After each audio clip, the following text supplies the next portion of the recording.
Had I made this video yesterday, this is where you most likely would have been sitting. The rage chair. However, I believe therapy is in order, so instead you will be sitting here today.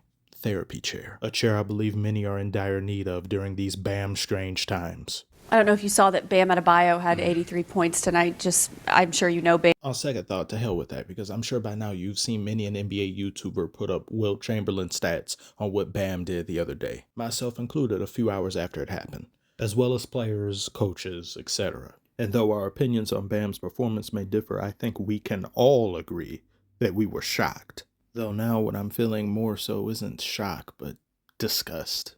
This whole situation carries with it a very intolerable stench, and my disgust is rated E for everyone, from the old heads to the younger fans to the final minutes of this game. There was a New York Times article I had seen regarding Kobe's 81-point performance, and the ending of it was surmised as, while some debate exists regarding scoring records in the modern era, Kobe's 81-point game remains an iconic defining moment of his career.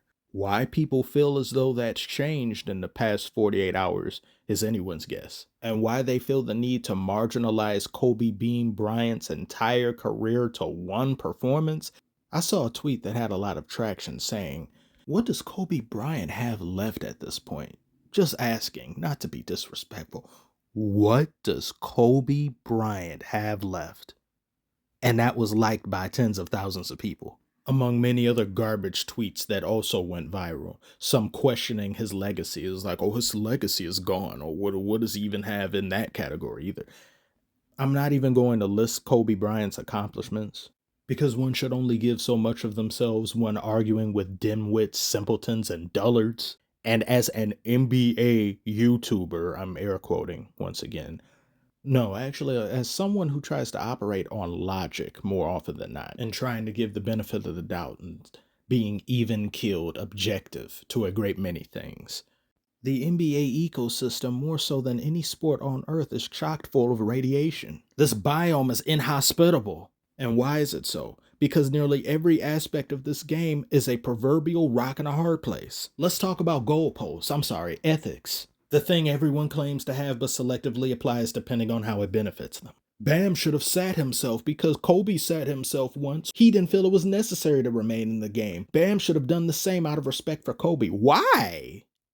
Does that help you sleep at night? Your record was within reach, but I didn't break it out of respect to you. That is the opposite of Mamba mentality. This was a Mickey Mouse ending to the game. Is that not Mickey Mouse as well? All those free throws were performative. That is too. I'm not saying the final minutes of this game wasn't ugly to watch. The whole affair is kind of foobar. But Bam had 43 points at half. Why are people not angry at Wizards of Waverly Place for being trash enough to even allow Bam to get halfway to 80 and even thinking that it's possible? When did you start to get the sense that Bam was having a historic night? And can you go through some of the decisions made late in the game to deny him the ball and as he was getting to the line so often?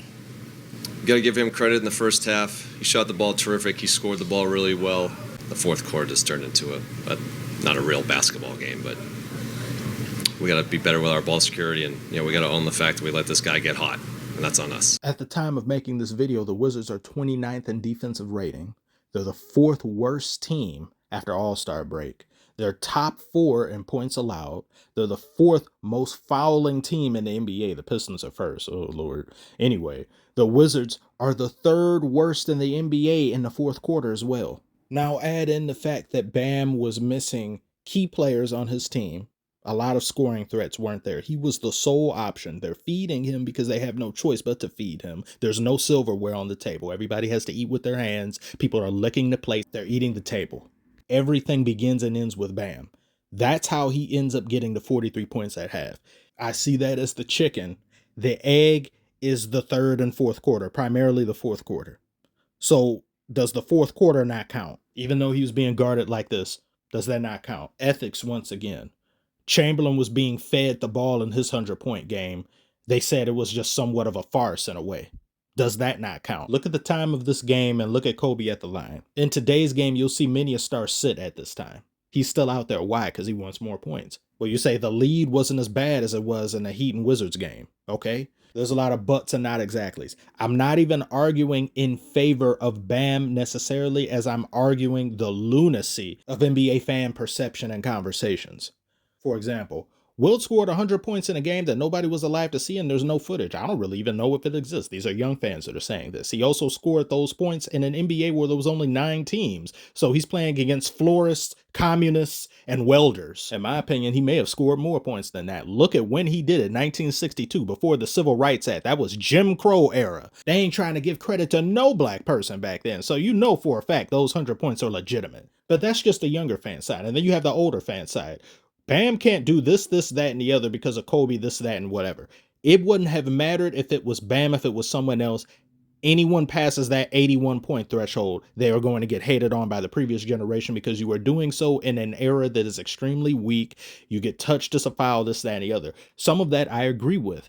But that now also means that any player that accomplishes that milestone is forever and always damned. Even if it's an ethical 81 or 82 points, you'll still hear people say, well, he's no Kobe. Oh, you think you're Kobe, but you're not. Just like, isn't that annoying? I even heard people say the NBA rigged this as a means to disrespect and disavow Kobe from NBA history. Pick a better candidate for rigging, why don't you? What a botch job this is. Doo-doo dumpster script. Had it been WWE, it'd be the equivalent of Undertaker at WrestleMania losing to Big Show. It's not about Big Show being bad, he isn't. You just ask yourself, why him? Why not somebody it makes more sense to do that for? If this is scripted, why not have it be Wembanyama or Anthony Edwards or Luka do it? Someone you can hang your hat on for the future.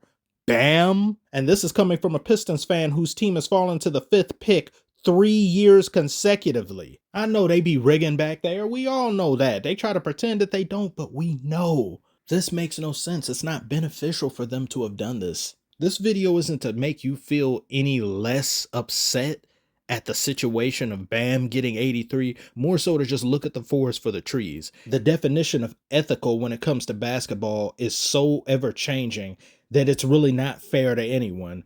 And I find it highly ironic that there are people who will complain about players not playing enough basketball, that then poo-poo the player for playing too much basketball, past the point of when he should have subbed himself out. What the hell do you even want at the end of the day? If Bam decided to set himself, fine. He continues to play, fine as well.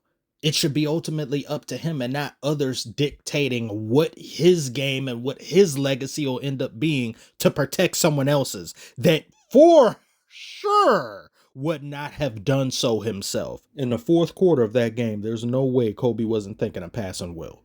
If he could have, he definitely would have. Or maybe he missed a few shots out of respect. I guess we'll never know. Share your thoughts in the comments. Is there anything I've said you find fault or disagreement in? Let me know. Links to socials, second channel, Patreon, Discord in the description below. Thank you again for watching, and I will see you on the next one.